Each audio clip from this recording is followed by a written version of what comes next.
So there's this new academic paper making waves, and it's got a really bold proposal for Bangladesh. We're talking about tackling a hidden health crisis with a solution that's, well, it's pretty controversial, but it could also be a lifesaver.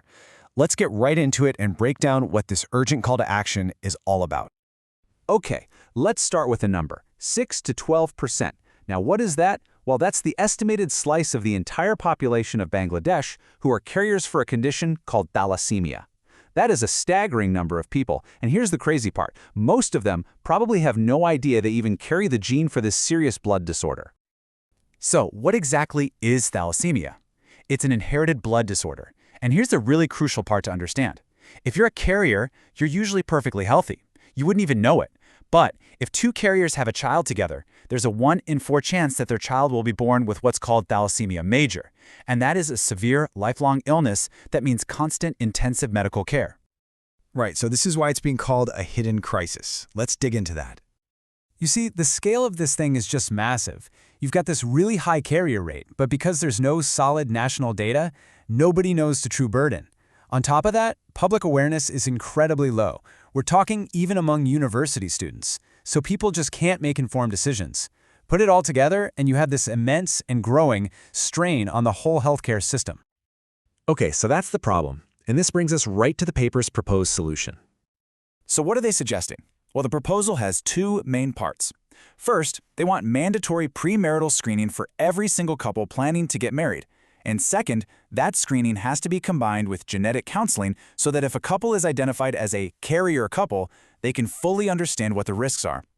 The whole goal here is pure prevention, to stop thalassemia major before a child is even conceived.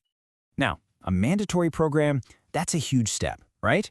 But Bangladesh wouldn't be the first country to go down this road.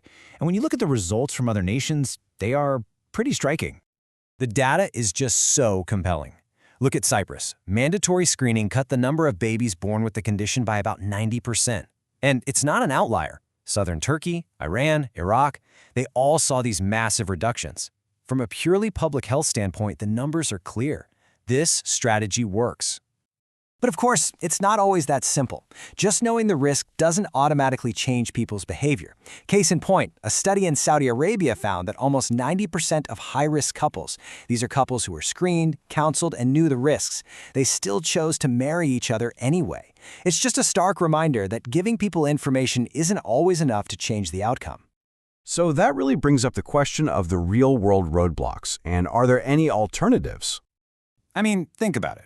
Any program like this would face some huge hurdles in Bangladesh. You've got socioeconomic challenges, powerful religious beliefs, financial constraints, not to mention the health risks that can come with prenatal diagnosis. And then there's the basic lack of infrastructure to even do all the screening and counseling. Yeah, these are definitely not small challenges. Okay, so if a mandatory program is one way to go, what's the alternative? Well, a voluntary system. The mandatory approach, like we saw in Iran and Turkey, can give you these really dramatic, fast results. But then you have the voluntary path, which worked really well in places like Italy and Greece. That approach relies more on education and getting the public to buy in, which could be more adaptable, culturally speaking. And just how successful can a voluntary program be?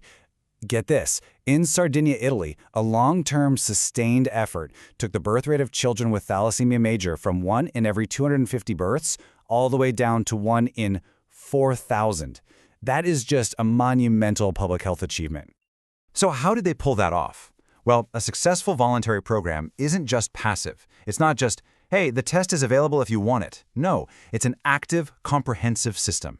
It's built on widespread public education, having well-trained health personnel, and making sure screening and counseling are easy for people to access. It's way less about forcing rules on people and more about empowering them to make their own informed choices.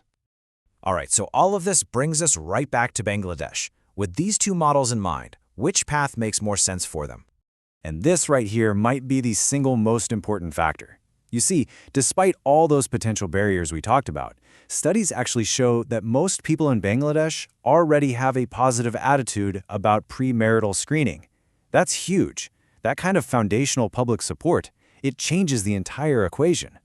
And that leads us to the paper's final verdict. Because that positive public attitude is already there, the authors argue that the time to act is now. They conclude that a compulsory or mandatory program, even though it's going to be challenging, is the single most effective way to reduce new cases, take the pressure off the healthcare system, and ultimately improve the quality of life for countless families. And so this whole thing leaves us with a really fundamental question, one that's right at the heart of this debate.